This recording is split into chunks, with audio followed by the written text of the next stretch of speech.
Hello, good morning ಎಲ್ರಿಗೂ. ಎಲ್ಲರೂ ಹೇಗಿದ್ದೀರಾ? ನಾನು ಚೆನ್ನಾಗಿದ್ದೀನಿ. ನೀವೆಲ್ಲರೂ ಚೆನ್ನಾಗಿದ್ದೀರಾ ಅಂದ್ಕೊಂಡಿದ್ದೀನಿ.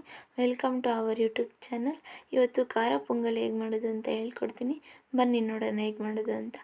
ಈಗ ನಾನು 2 ಗ್ಲಾಸಷ್ಟು ಸೊಸೈಟಿ ಅಕ್ಕಿ ತೊಗೋತಾ ಇದ್ದೀನಿ. ನೀವು ಯಾವ ಅಕ್ಕಿ ಬೇಕಾದ್ರೂ ತೊಗೋಬೋದು. ನಾನಿಲ್ಲಿ ರೇಷನ್ ಅಕ್ಕಿ ತೊಗೊಂಡಿದ್ದೀನಿ 2 ಗ್ಲಾಸಷ್ಟು. ಆಮೇಲೆ ಅರ್ಧ ಗ್ಲಾಸಷ್ಟು ಹೆಸರುಬೇಳೆ ತೊಗೋತಾ ಇದ್ದೀನಿ. ನೀವು 1 ಗ್ಲಾಸ್ ಪೂರ್ತಿ ಹಾಕ್ಕೋಬೋದು. ನಾನು ಅರ್ಧ ಗ್ಲಾಸ್ ಇತ್ತು ಅಂತ ಅರ್ಧ ಗ್ಲಾಸ್ ಹಾಕ್ಕೋತಾ ಇದ್ದೀನಿ. ಆಮೇಲೆ ಈಗ ಇಷ್ಟನ್ನು ಕ್ಲೀನಾಗಿ ತೊಳ್ಕೊಬೇಕು. ಅದು ಪೌಡ್ರದೆಲ್ಲ ಇರುತ್ತೆ ಅಲ್ವ, ಹೆಸರು ಬೇಳೆದೆಲ್ಲ ಒಂಥರ ವೈಟ್ ಆಗುತ್ತಲ್ಲ, ಅದನ್ನೆಲ್ಲ ಕ್ಲೀನಾಗಿ ತೊಳ್ಕೊಳ್ಳಿ. ಈಗ ಖಾರ ಪೊಂಗಲ್ ಮಾಡೋದಕ್ಕೆ ಗ್ಯಾಸ್ ಮೇಲೆ ಒಂದು ಕುಕ್ಕರ್ ಇಟ್ಕೊಂಡು ಇದನ್ನು ಕಡಿಮೆ ಉರಿಯಲ್ಲಿ ಹುರ್ಕೋಬೇಕು. ಯಾವುದೇ ರೀತಿ ಆಯಿಲ್ ಹಾಕಬಾರ್ದು, ಏನೂ ಹಾಕದೆ ಫಸ್ಟು ಮೀಡಿಯಮ್ ಲೆವೆಲಿಟ್ಟು ಸ್ವಲ್ಪ ಹೊತ್ತು ಹುರ್ಕೋಬೇಕು ಹೇಳ್ತಾ ಇದ್ದೀನಿ. ಮತ್ತು ಯಾರೂ ಜಾಸ್ತಿ ಉರಿ ಇಟ್ಕೋಬೇಡಿ. ಹುರ್ಕೊಂಡ್ಮೇಲೆ ಇಲ್ಲಿ ನಾನು 5 ಗ್ಲಾಸಷ್ಟು ವಾಟರ್ ಹಾಕ್ಕೋತಾ ಇದ್ದೀನಿ. ಜಾಸ್ತಿನೇ ಹಾಕ್ಕೊಳ್ಳಿ, ಏನಾಗಲ್ಲ. ಅದು ಮೆತ್ತಗಿದ್ದಷ್ಟು ನಿಮಗೆ ತಿನ್ನೋಕ್ಕೆ ಚೆನ್ನಾಗಿರುತ್ತೆ ಖಾರ ಪೊಂಗಲ್ಲು. ನಾನು ಇಲ್ಲಿ 5 ಗ್ಲಾಸ್ ಹಾಕ್ಕೋತಾ ಇದ್ದೀನಿ. 5 ಗ್ಲಾಸ್ ಅಂದರೆ ಒಂದು 6 ಗ್ಲಾಸ್ ಹಾಕ್ಕೊಳ್ಳಿ, ಜಾಸ್ತಿ 7, 8 ಎಲ್ಲ ಹಾಕ್ಕೋಬೇಡಿ. ನಾನಿಲ್ಲಿ 5 ಗ್ಲಾಸ್ ಹಾಕ್ಕೋತಾ ಇದ್ದೀನಿ. ಹಾಕ್ಕೊಂಡು ಹುರ್ಕೋಬೇಕಾರೆಲ್ಲ ಸ್ವಲ್ಪ ಕಚ್ಕೊಂಡಿರುತ್ತಲ್ಲ ಆ ಕಡೆ ಈ ಕಡೆ ಎಲ್ಲ, ಕೆಳಗಡೆ ಎಲ್ಲ, ಅದನ್ನೆಲ್ಲ ಕ್ಲೀನಾಗಿ ಮಿಕ್ಸ್ ಮಾಡಿ ಇಲ್ಲಿ ನಾನು 1/2 ಸ್ಪೂನಷ್ಟು ಅರಿಶಿನ ಹಾಕ್ತಾಯಿದ್ದೀನಿ. 1 ಸ್ಪೂನಷ್ಟು ಉಪ್ಪು ಹಾಕಿ ಎಲ್ಲ ಮಿಕ್ಸ್ ಮಾಡಿ 1/2 ಸ್ಪೂನಷ್ಟು ತುಪ್ಪ ಹಾಕ್ತಾಯಿದ್ದೀನಿ. ಅದು ಗಟ್ಟಿಯಾಗಿರೋ ತುಪ್ಪ ಹಾಕ್ತಾಯಿದ್ದೀನಿ, ಬಿಸಿ ಮಾಡ್ಕೊಳ್ಳಿಲ್ಲ. ತುಪ್ಪ ಹಾಕಿ ಈಗ ಕುಕ್ಕರ್ಗೆ ಮುಚ್ತಾಯಿದ್ದೀನಿ. 2 ವಿಜಿಲ್ಗೆ ಹೋಗಿಸ್ಕೊಳ್ಳಿ, ಚೆನ್ನಾಗಾಗಿರುತ್ತೆ.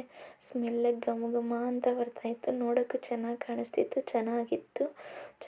ತಳ ಹತ್ತಿರಲಿಲ್ಲ, ಏನೂ ಆಗಿರಲಿಲ್ಲ, ಜಾಸ್ತಿ ಬೆಂದೂ ಇರಲಿಲ್ಲ, ಚೆನ್ನಾಗಿತ್ತು. ಆಮೇಲೆ ಈಗ ಸ್ವಲ್ಪ ಗಟ್ಟಿಯಾಗಿರುತ್ತೆ. ನೀವು ತಣ್ಣೀರು ಹಾಕಬಾರ್ದು, ಸ್ವಲ್ಪ ನೀರು ಬಿಸಿ ಮಾಡ್ಕೊಂಡಿರಬೇಕು. ಬಿಸಿ ಮಾಡಿಕೊಂಡು ಈಗ ಸ್ವಲ್ಪನೇ ಹಾಕಿ ಕಲಿಸ್ಕೋಬೇಕು. ನೀವು ಒಂದೇ ಸತಿ ಹಾಕಬೇಡ್ರಿ, ಜಾಸ್ತಿ ಮೆತ್ತಗಾಗೋದು ಈ ರೀತಿ ಆಗುತ್ತೆ. ನಾನಿಲ್ಲಿ ಚೂರು ಹಾಕ್ಕೊಂಡು ಎಲ್ಲ ಮಿಕ್ಸ್ ಮಾಡ್ಕೋತಾ ಇದ್ದೀನಿ.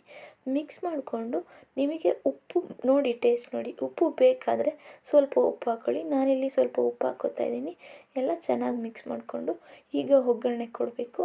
ನಾನಿಲ್ಲಿ 2 ಸ್ಪೂನಷ್ಟು ಆಯಿಲ್ ಹಾಕ್ತಾಯಿದ್ದೀನಿ. ಆಯಿಲ್ ಹಾಕಿದ್ಮೇಲೆ 3 ಸ್ಪೂನಷ್ಟು ತುಪ್ಪ ಹಾಕ್ಕೋತೀನಿ. ತುಪ್ಪ ಹಾಕ್ಕೊಂಡು ಎಲ್ಲ ಮಿಕ್ಸ್ ಮಾಡ್ಕೋತೀನಿ. ಜಾಸ್ತಿ ಯಾರೂ ಉರಿ ಇಟ್ಕೋಬೇಡಿ, ಸ್ಮೆಲ್ಲು ಒಂಥರ ತುಪ್ಪದ ಬಂದುಬಿಡುತ್ತೆ ಜಾಸ್ತಿ ಕಾದರೆ.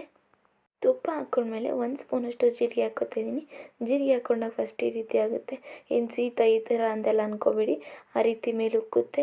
1 ಸ್ಪೂನಷ್ಟು ಕರಿಮೆಣಸು ಹಾಕ್ಕೊಂಡು 1/2 ಕೊಬ್ಬರಿ ಹಾಕ್ಕೋತಾಯಿದ್ದೀನಿ. ಕರಿಬೇವು ಒಂದು ಸ್ವಲ್ಪ ಹಾಕ್ಕೊಂಡು ಈಗ ನಾನು ಶುಂಠಿ ಹಾಕ್ಕೋತಾಯಿದ್ದೀನಿ. ಶುಂಠಿ ಹಾಕ್ಕೊಂಡ್ರೆ ಸ್ಮೆಲ್ ಚೆನ್ನಾಗಿ ಬರುತ್ತೆ, ಟೇಸ್ಟು ಚೆನ್ನಾಗಿರುತ್ತೆ. ಶುಂಠಿ ಹಾಕ್ಕೊಂಡು ಎಲ್ಲ ಮಿಕ್ಸ್ ಮಾಡ್ಕೋತಾಯಿದ್ದೀನಿ. ಮೀಡಿಯಮ್ ಲೆವೆಲಲ್ಲಿ ಇಟ್ಕೊಂಡು ಹುರ್ಕೊಳ್ಳಿ. ನಾನಿಲ್ಲಿ 4 ಹಸಿರುಗಾಯಿ ಹಾಕ್ಕೋತಾಯಿದ್ದೀನಿ, ಹಸಿಮೆಣ್ಸಿನ್ಕಾಯಿ ಹಾಕ್ಕೊಂಡು ಸ್ವಲ್ಪ ಹೊತ್ತು ಎಲ್ಲ ಮಿಕ್ಸ್ ಹುರ್ಕೋತೀನಿ. ಯಾರೂ ಜಾಸ್ತಿ ಉರಿ ಇಟ್ಕೋಬೇಡಿ, ಮೀಡಿಯಮ್ ಲೆವೆಲಲ್ಲಿ ಇಟ್ಕೊಂಡು ಹುರ್ಕೊಳ್ಳಿ. ಕೊಬ್ಬರಿ ಎಲ್ಲ ತಿನ್ನೋಕ್ಕೆ ಚೆನ್ನಾಗಿ ಸಿಗಬೇಕು, ಆ ರೀತಿ ಫ್ರೈ ಮಾಡ್ಕೊಂಡಿರಬೇಕು. ಮಾಡ್ಕೊಂಡ್ಮೇಲೆ ಇಲ್ಲಿ ನಾನು ನಿಂಬೆ ರಸ ಸ್ವಲ್ಪ ಹಿಂಡ್ಕೋತಾಯಿದ್ದೀನಿ. ಹಿಂಡ್ಕೊಂಡು ಎಲ್ಲ ಮಿಕ್ಸ್ ಮಾಡ್ಕೊಳ್ಳಿ. ನಾವು ನಿಂಬೆ ರಸ ಶುಂಠಿ ಹಾಕಿರ್ತೀವಲ್ಲ, ಸ್ಮೆಲ್ಲು ಅಷ್ಟೇ ಚೆನ್ನಾಗಿ ಬರ್ತಿರುತ್ತೆ, ತಿನ್ನೋಕ್ಕೂ ಚೆನ್ನಾಗಿರುತ್ತೆ. ಕೊಬ್ಬರಿ, ಕರಿಮೆಣಸು, ಜೀರಿಗೆ ಎಲ್ಲ ಎಷ್ಟು ಸ್ಮೆಲ್ ಚೆನ್ನಾಗಿ ಬರುತ್ತೆ ಅಂದರೆ ತಿನ್ನೋಕ್ಕೂ ಅಷ್ಟೇ ಚೆನ್ನಾಗಿರುತ್ತೆ. ನೀವು ಮನೇಲಿ ಒಂದ್ಸತಿ ಟ್ರೈ ಮಾಡಿ, ಹೇಗಾಗಿತ್ತು ಅಂತ ಕಮೆಂಟಲ್ಲಿ ತಿಳಿಸಿ. ಇನ್ನೂ ಯಾರ್ಯಾರು ನನ್ನ ಚಾನಲ್ ಸಬ್ಸ್ಕ್ರೈಬ್ ಮಾಡ್ಕೊಂಡಿಲ್ಲ, ಪ್ಲೀಸ್ ಸಬ್ಸ್ಕ್ರೈಬ್ ಮಾಡ್ಕೊಳ್ಳಿ. ನಾನೀಗ ತಿನ್ನೋಕ್ಕೆ ರೆಡಿ ಆಗಿದ್ದೀನಿ ಖಾರ ಪೊಂಗಲ್. ನೀವು ಮನೆಯಲ್ಲಿ ಟ್ರೈ ಮಾಡಿ, ಕಮೆಂಟ್ ಮಾಡಿ ತಿಳಿಸಿ. Thank you. ಬಾಯ್.